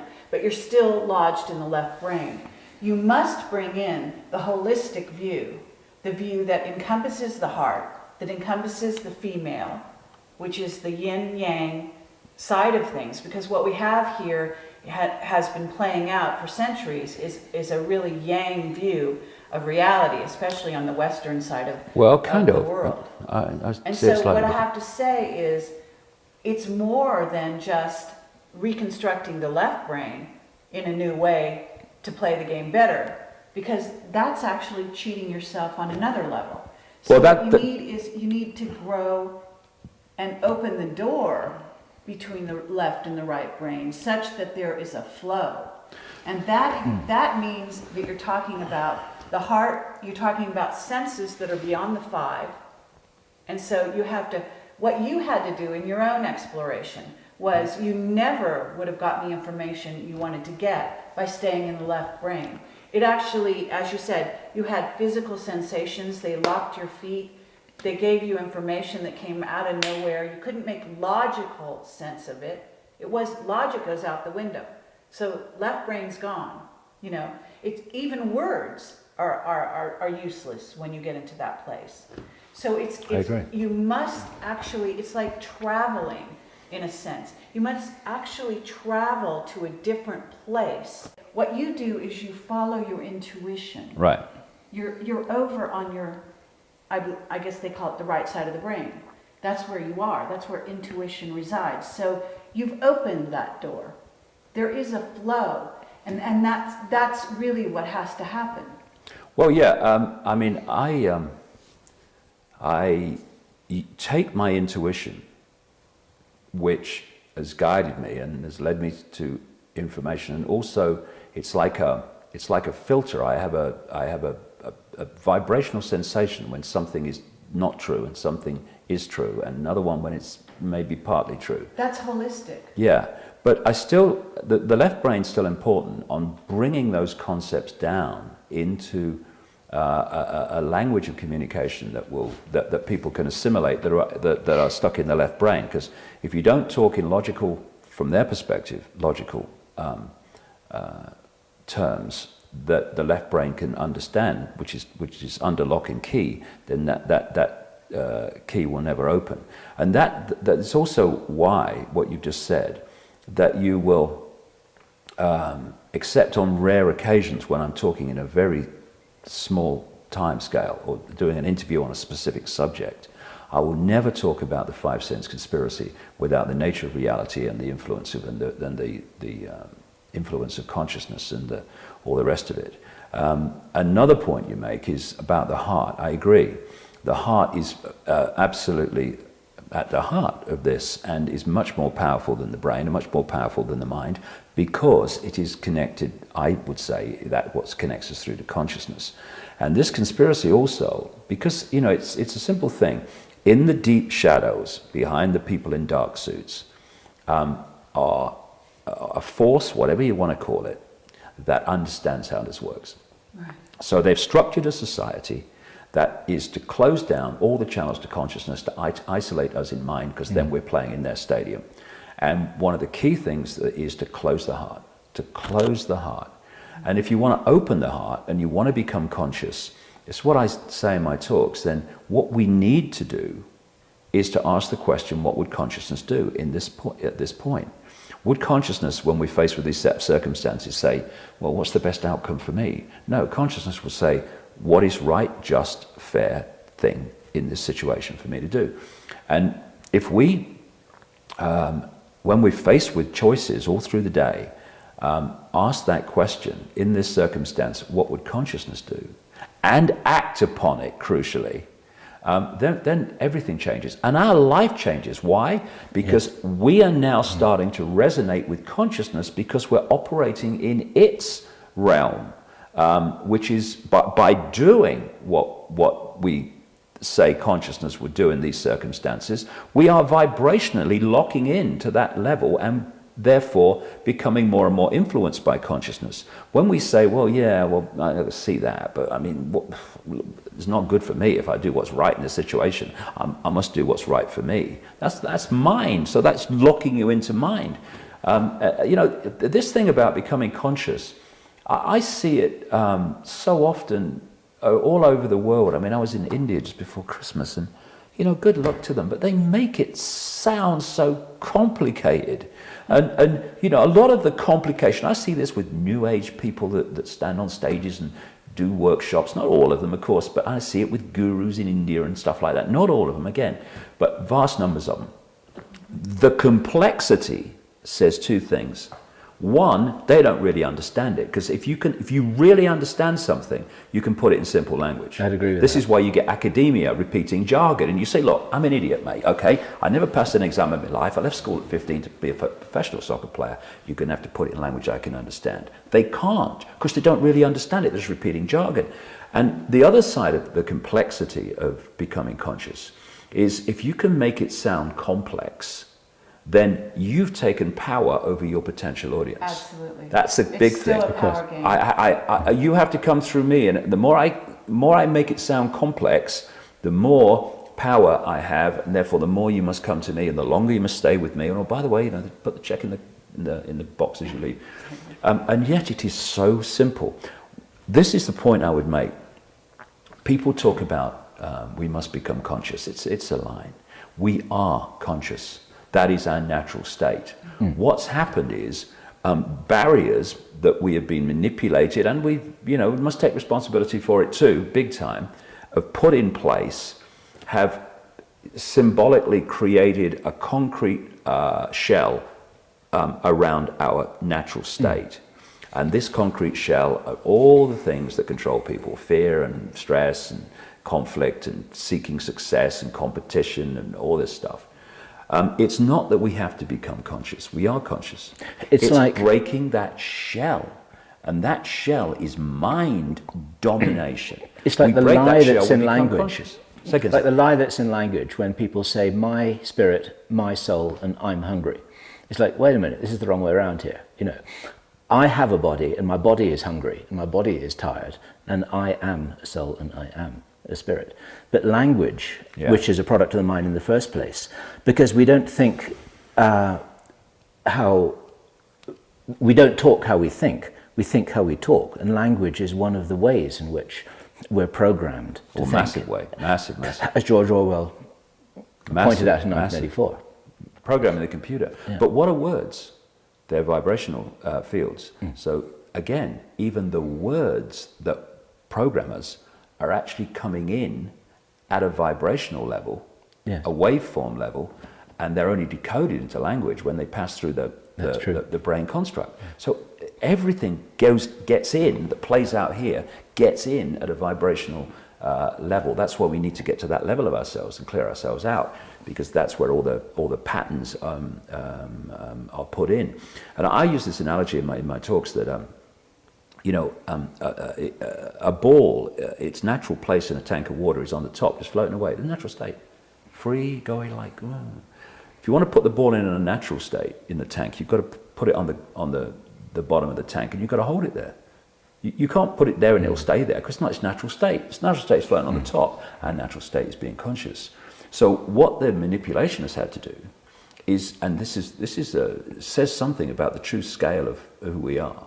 It has had to bombard us with so many multi-level systems of control, diversion, and manufactured ignorance to symbolically hold the ball on the bottom. And it hasn't succeeded with... Mounting. Say again? They're mounting. Yeah. These systems of control. That's what the move towards, a fascist state and a world government is all about. I actually heard an interview with you in which you talked about that fact. The fact that we are, to use your analogy, which is a very good one, we are consciousness, and as that ball, we are moving as a group towards the surface of the water. We're actually getting out of their grasp. Right. As that happens, they're intensifying their game to want to keep that ball down. And so that's why the stakes are rising on both sides. Couldn't agree more. And what's going to happen is, look at the natural, even the metaphor is perfect, because what's going to happen ultimately? The water and the ball are going to win. Okay? There's no way that those forces, as much as they intensify, sometime, somewhere, that ball is going to get to the surface, like it or not, the powers that be. Now, what's going to be interesting is if they actually start understanding on a deeper level than power and their power over, because I've got the clue and I've got the key. That's what the Illuminati, that's what they think. They think if you don't get it, then we can hold you down. You deserve to be held down. That's actually their, I'm sure you know this is their rationale. So what happens when we, because we're greater than our body, the consciousness that we are is greater than what they are, because they're on limitation, starts to win in their own mind, you see, and they start to let go. Because this is what's probably happening. There have to be many members that have been under the thumb of this game and have joined and are being, we're being patted on the head and given all the reinforcement necessary to keep them in the game. What happens when they start to see the light, so to speak? And some of them, I'm sure, already are, because there's nothing more fiercely compartmentalized than this whole control structure itself. There's so many people within the control structure, right down into mainstream society, that are daily contributing to this gathering fascist global state, who have no idea of the true implications of it, or as they go up higher and higher, have been misled about the nature of themselves, reality, and the force behind it. So the nature of the chaos and the destruction will actually work in the favor of releasing the ball, because what happens is during chaos you can change sides, you see. You can actually, it's really hard to maintain control during a time of destruction. Yeah, I agree. What I would say is that the ball will get to the top of the water when the ball realizes it is the water. The scale of the movement and the speed of movement of this conspiracy now, as it puts in more and more surveillance, more and more control, more and more centralization of power, etc. I've been saying for years now, that is not about even gathering more power. It is about defending the control that's already there, because they understand. I mean, if I can go to a psychic in England in 1990 to be told through this psychic that this vibrational change was coming and it was going to create a spiritual revolution, I mean, are the Illuminati families not going to know that this spiritual change, this vibrational alarm clock is coming? I mean, of course they are, and they've known about it for a long time.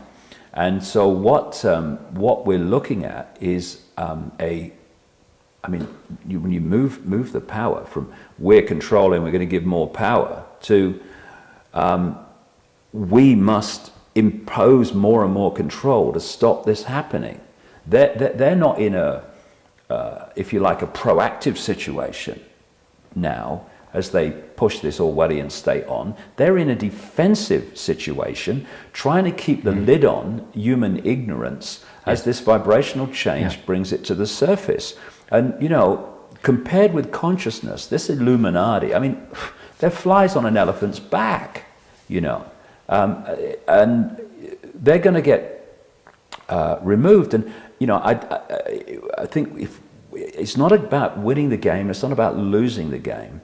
It's about realizing the nature of the game and the fact that it's not about winning and losing, it's just about experiencing. And as these pyramids of control, certainly the lower levels first, start getting picked off by this vibrational change and people start to see things differently. As I've been saying for 20 years, look at a pyramid. The capstone's the place of the power. No, it's not. The capstone's up there because the rest of the pyramid's holding the bugger up there. The rest of the pyramid moves away. Where's the capstone going to do? It's going to crash to the floor. There's nothing holding it up. We're holding up the structure that is our own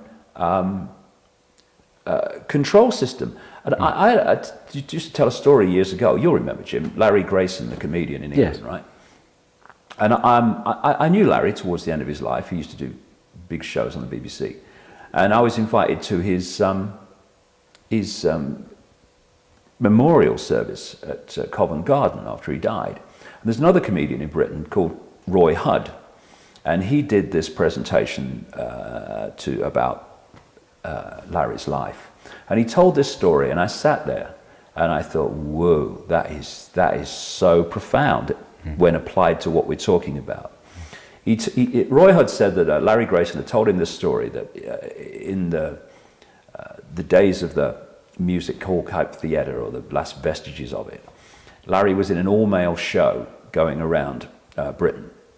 And he was the woman in it, because he used to dress up as a woman, Larry. And the final scene of the show, the final part of the show, was all the men ran on the stage dressed as sailors, singing Rule Britannia, you know. Rule Britannia, Britannia rules the waves and all that stuff. You're not Britain, I was to rule everything. Anyway, so as the song's reaching its climax, all these sailors climb on each other's backs and form a pyramid on the stage, right? Mm. And then Larry Grayson came on, dressed as Britannia with the gown and the helmet and the sword, and was manhandled up to the top of the pyramid of these men, you know, with the big finish with the sword. And he said one night, things seemed to be going rather well, he said, until one of the sailors in the bottom left-hand corner got a cough, right? And the cough got worse and worse and worse until he couldn't hold his place in the pyramid anymore. And he's standing on the stage at the bottom of the pyramid, this guy, you know, Ethel Jones and Charlie Smith. And in the end, he couldn't hold it anymore because the cough got too bad.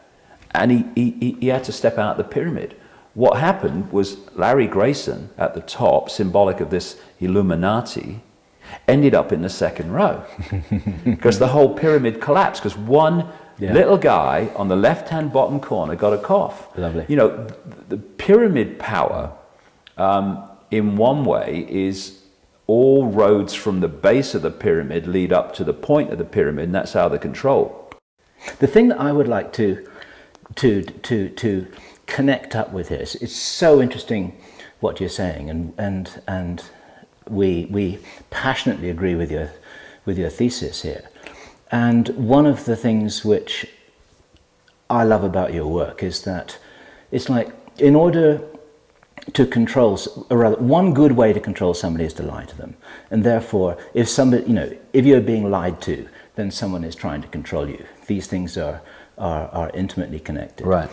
And we are being convinced that this reality is all that there is, that these are just animated hunks of meat that last for 70 years and 10, and then that's our lot. And then either we're pushing up daisies or we go to heaven or go to hell, which is another trap and another lie. Absolutely. And meanwhile, there's some fascinating things going on behind the scenes. And as you must have known from your own research and your own contacts and your own conversations, that you've got a magical component to the controllers, meant in the real definition of the word magic.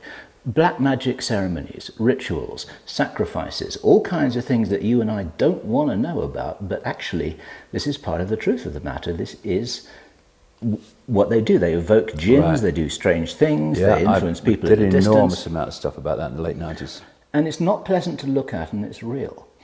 And then there's another aspect of this, which is something that's been coming at us quite a lot from Black Project's insiders, which is not the black magic, but the black technology, which was well stated by Richard Hoagland, who told us that he'd had a phone call from an insider who said that they would rather lose an American city than give up their new physics. And this new physics, we were told by somebody who we met in Thailand in October. We've given him the pseudonym of Jake Simpson. We know the guy very well. He said that the state of black physics at the moment is, when I say black physics, it's like secret physics, as in black operations. Yeah. Those guys are not all evil people, but they're on the inside. And they're playing these games with all the resources and all the knowledge that is denied the public domain. Right. 10,000 years ahead of public sector physics, they say, accelerating away from public sector knowledge at the rate of 1,000 years a year. And I checked those figures with him. That's a lot of zeros. 10,000 years ahead. And he told us, for instance, that the technology exists to phase shift soldiers, special forces soldiers, so that they can walk through walls. Yeah, I've heard that. Which is quite... I've heard that. You've heard that? Yeah. It's an interesting corroboration. These little stories pop up here and there in different researchers. And I think the thing is, Bill, that the reason for the vast acceleration is there's a critical point where you understand reality, and from that point the potential just absolutely soars. Whereas because of the suppression of science in the public arena, they're nowhere near yet that line where the potential soars. So in the secret projects they've crossed that line, and therefore they're accelerating away at the rate you talk about from mainstream scientific understanding. That's exactly right. And they're working with interdimensional intelligences to have gotten to that Absolutely place. That's right. It's really a key. And ETs, negative, service to self, ETs, basically, that they're working with. And certainly becoming aware of the veil behind the veil, because you can talk about consciousness and mind as we have here, but if you want to lay out, if you want to understand what's really going on, you do have to talk about ETs, and you have to talk about interdimensional entities, and also entities that don't have physical bodies. Sure, that's what I was saying earlier. We've got to do this on all levels, because it's operating and the on all best levels. presentation which I heard of the answer to one of the most important questions, and I can't remember whether it was yourself or Jordan Maxwell, or perhaps both, who said, how could humans do the things that they do to other humans on this planet as they seem to really be doing? How could we be trashing this planet, our home, in the way that we are at the behest of the controllers? How could humans be doing this? And the answer is that actually they're not human at the highest level. Is this something that you said, or was that? Oh, that's a theme that I've been talking about for a while, because this reality, we keep talking about different levels. This reality operates on different levels. You've got the wave vibrational level, you've got the electromagnetic level, you've got the visible light level, and you've got the digital level. And when you talk about the level of advancement and potential that you mentioned earlier, it is a cinch to, if you look at where the development of artificial intelligence is moving now within this Stone Age level of awareness.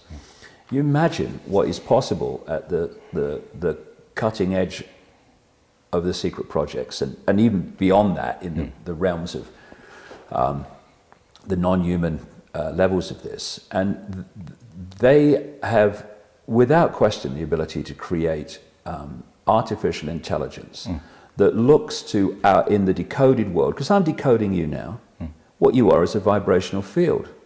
So if you can create a vibrational field with artificial intelligence that is vibrating externally in the same form, range that a human body is, because basically it's a biological computer human body, but what's animating it is different to what animates us, then I'm going to decode you, or I'm going to decode this artificial intelligence, just like the lady in the red dress in the Matrix movie. Exactly. And she's going to look just like you and me. And I remember being in that ayahuasca state in 2003, and that female voice said to me, if you programmed a computer to abuse a child, would the computer have any emotional consequence for that, any emotional reaction? None. It would just do what it's programmed to do. And one of the most blatant things about these Illuminati bloodlines is they have no empathy. They have no ability to empathize with the consequences for others of their actions. That's why there are no limits. Pepper bombing Baghdad, to us, horrific, terrific emotional consequence. To them, nothing, just like a computer. And they are like computers. And to a large extent, that's why they are, some of them are so bright. My computer on my desk can work things out quicker than I can in some areas where it's just, working out to a program. It has no wisdom, it has no empathy, it has no heart or consciousness, but on a mental level it can work very quickly. And these people are very sharp mentally, there's no doubt about it. Some of these people are very sharp mentally, but they have no heart, no balancing qualities of consciousness. I'm convinced they're artificial intelligence.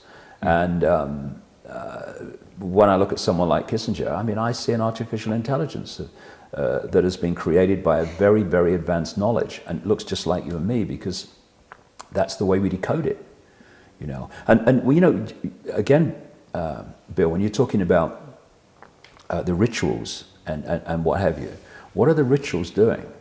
It's all about creating a vibrational field.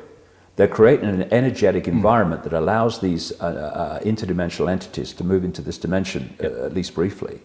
And what they're also doing is accessing through these rituals the vibrational level of reality, which is the prime level of reality which we decode into this.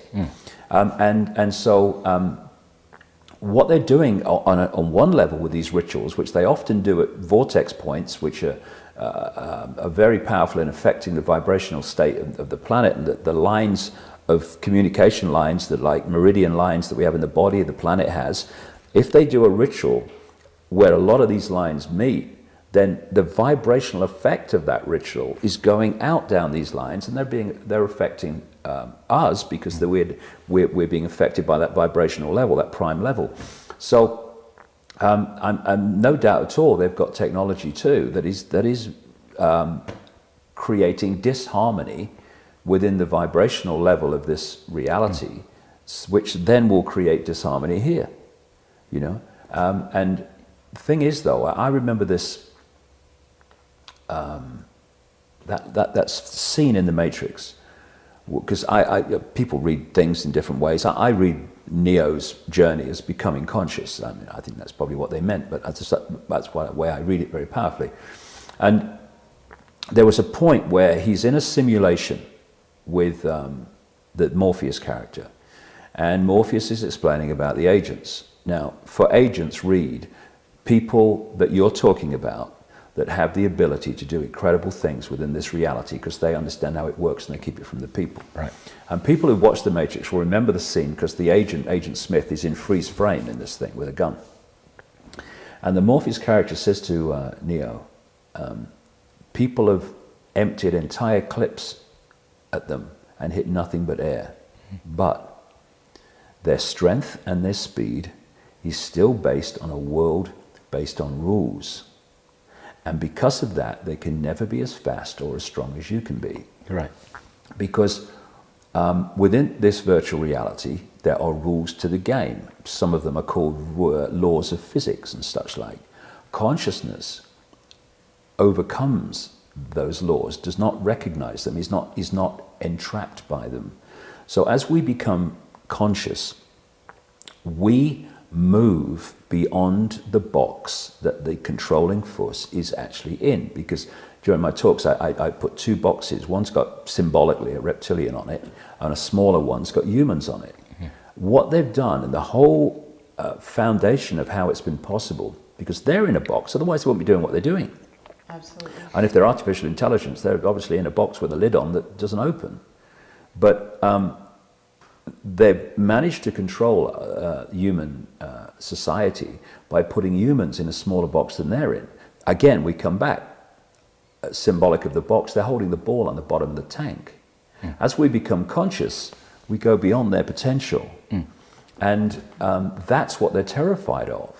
Let me tell the story about Bill Burns and Admiral George Hoover. Don't know if you've heard this one, but we'd love to tell this one on camera. Okay. Bill Burns, Los Angeles-based editor of UFO magazine, talked to Admiral George Hoover from the Office of Naval Intelligence before he died, when he was an elderly man, and he had one of these turnaround experiences when he was very old, and he started to talk to Bill Burns about what was really going on. And Bill Burns wanted to know about things like the Roswell crash, right. all of this stuff. And one of the things that George Hoover told Bill Burns was that the Roswell crash, the visitors there were time travelers, there were us from the future, time traveling future humans, which we've heard from other sources as well. And the most important thing, though, the biggest secret, was how powerful we are, the consciousness we have, the ability that we have. And Bill Burns' words from George Hoover was our ability to manipulate the consciousness around us. And if we started to do that, as far as the controllers were concerned, we would create havoc. And this is what must not be known. It must not be known how powerful we are. Because the time-traveling future humans use their consciousness in order to bridge these dimensions. And what these discs are, according to Hoover, and also according to Philip Corso, who wrote The Day After Roswell, was that they're amplifiers and focusing devices of consciousness, and the pilots are an integral part of the machine.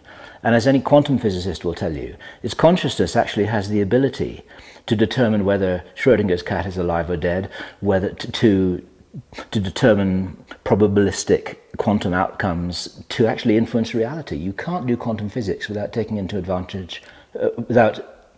account of consciousness.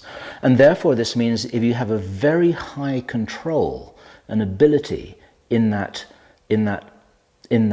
realm, it sort of bridges mind and consciousness. Then, just as great adepts are said to be able to do, you can bilocate. So, okay, so we'll do it all together, we'll do it in a craft, it'll help us, it'll amplify us, and this is what the crafts are. And this is why they were baffled when they opened up these things. They couldn't find an engine. That female voice in the ayahuasca experience said to me, why do you fly in a plane when you're only flying through yourself? Right? Exactly. And what came to mind when you were talking there, Bill, was the carry-on of that scene in The Matrix with the Agent Smith, where we're saying, you never be as strong and fast as you can be. And then the Neo character says, do you mean I'll be able to dodge bullets? No, Neo. When you're ready, you won't have to. Controlling your experience. Yes. You know, you're not going to have to dodge bullets. You're going to make sure no one ever shoots at you. You want in a position where you have to dodge bullets. Yeah. And you know, people have said to me so many times over the years, right from the early days, why aren't you dead? And it may sound, I can only say what I know deep inside. They can't. If we were coming to do something and all it took was for someone to shoot a bullet and it's all over, what's the point? They can't. What I would say very strongly, and it's coming more and more into my life, there is an X factor which I don't understand yet, but I sure as hell know is there. And it's an X factor which is going to bring an end to this childish playground nonsense of human control. Do you mean an external influence? There's something I absolutely, at a deep level, I know it. Whenever I think about it, whenever I think about what I'm talking about now, what I see clearly is the planet with a cell prison around it, and a big lock and a key going in. And I'll tell you a funny story. Well, a funny story, I'll tell you a story.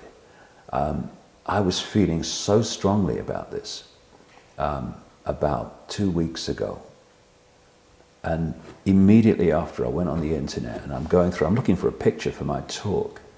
And in front of me was a planet in a prison cell with a big lock on it which said master on it and a key going in. And that X factor, that master key, it's coming, and it's not going to come like cavalry to save everything, but it is a big factor in, I'm absolutely convinced that the end of this prison society is a done deal. I think the outcome is gonna happen. I think it's meant to happen. And we're now seeing, and it will go on for a while, but we're now seeing the last throes of a dying system where the Illuminati in their box are believing they're crashing the system to create something else, when it's actually crashing ultimately for another reason. Is there a real danger because you've got a cornered tiger that at its most dangerous when it's cornered? Is that possible? These people in their panic are going to thrash out in all bloody directions. But that's just part of this transition from where we are to where we're going. And the thing is that, you can look at the news and you can see the conspiracy moving on.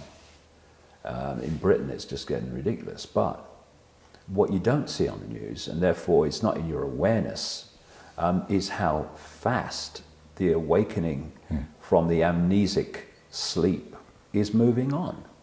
And it's moving on dramatically quickly. And I'm not saying that tomorrow the sun's going to come up and everything's going to be fine. We're deeply into a transitional period here, and there's going to be a lot of challenges, and this thing's going to move on further.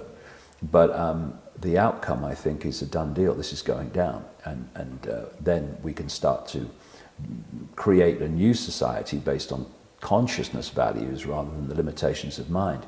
And I would just say this, because I think this is important from my point of view. It's important. I think there's a great danger that this 2012 thing is going to be a massive, massive diversion. It's a spiritual Y2K. That's what I've called it, actually, a spiritual Y2K myself. And me, of all people, who saw a psychic in 1990 and was told that vibrational change was coming, I, of all people, should be saying, yeah, look, 2012, that's it. It's more evidence, the vibrational change, the transformation. I cannot sync with that at all. And what's slightly concerning is that the number of emails I get, and other people I know who have websites get, of people saying, what's the point of doing anything, because it's all going to change in 2012.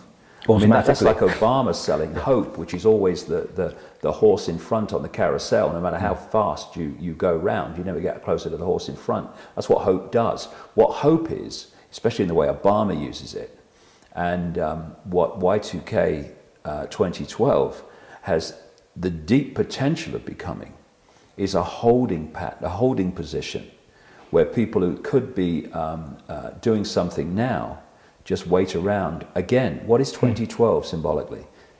It's the cavalry coming. Exactly. Right? Yeah. Hey, the cavalry's here. It's not coming, it's here. Right. The cavalry needs to get on its horse, by the way, incidentally, and stop waiting for another one to come. It's exactly, I mean, it's like Neo in the place where he is at, where he realizes that he has the ability to become all that is, and therefore bullets pass through him because he's no longer there. Right. He's actually everywhere. And that, in a sense, I mean, I know it's words, but in a sense that is the key that we all hold. And what's happening, in a sense, is with the wave, there's actually a facilitation that's happening. We've been told by various people, but one in particular, Jake Simpson, who has been on the inside, talks about, regardless of how you view the future, this wave of energy is actually coming towards our planet, or you could view it as our planet solar system is moving into this energy. It is coming. So it's like if you're surfing and you know a wave is coming, there's whole groups of people on the planet getting ready to ride the wave. And so in a sense, they have to have the key in order to ride the wave. In a sense, you could say the surfboard, the consciousness, the key to understanding who they are and what consciousness really is and how they're united, which is part of the key. Yeah. Because we are united. You see, if we know that we are everywhere, then, and we're totally linked up. See, I'm in this body right now, you're in that body right now, and between us looks like there's empty space. But in reality, this is consciousness. This space is incorporated. So there is actually no break between you and I and Bill here.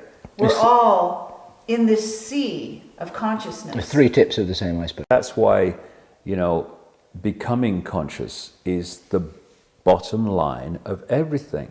If we don't become conscious and move into these realms of understanding the sort of stuff you're talking about, that we're all one consciousness experiencing itself subjectively, life is only a dream, and matter is just energy condensed to a slow vibration, as Bill Hicks used to say. Unless we come from this perspective, then what's the key thing of any dictatorship? It's divide and rule. And so what the whole basis of what they're doing is taking consciousness, and dividing it in upon itself. What we're seeing here is basically consciousness so manipulated that it's at war with itself, because it's been brought to such a low level of awareness compared with its potential. Mm-hmm. And so the spiritual and the streetwise, the five sense conspiracy and the understanding of the nature of reality, they've got to go together. And for too long they've been apart. And people said, "Oh, spiritual, that's New Age." Oh, yeah, that's credible. That's what we're saying. Spiritual, that's New Age, or is the credible? Because and all that stuff. These things have to come together, because as one unit they're unstoppable. Apart, again, divide and rule. They have a fraction of their potential power for change. Yes. If people come from the heart, they'll know what to do. Exactly. If people come from the head, it will tell them a long list of things why there's nothing they can do, or why there's no point in doing them. We're at a fork in the road, and symbolically, because it's a balance of the two that we're looking for ideally here, but symbolically, it's the choice between the head and the heart. Let's say head domination or heart domination of our sense of reality.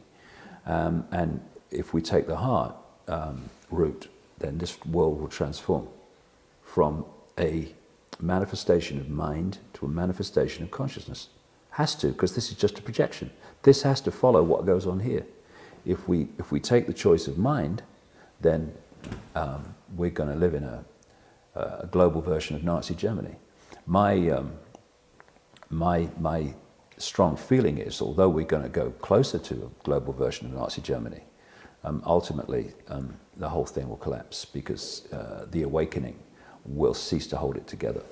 If you were a betting man, what would you say the timescale of events, the rollout, will be over the next 1, 2, 3, 5, 10 years? If you're a historian, what do you think you'd be writing about? I'd say, and I'm probably being optimistic, I'd say we would live in a global version of Nazi Germany within 10 years, if we take that route.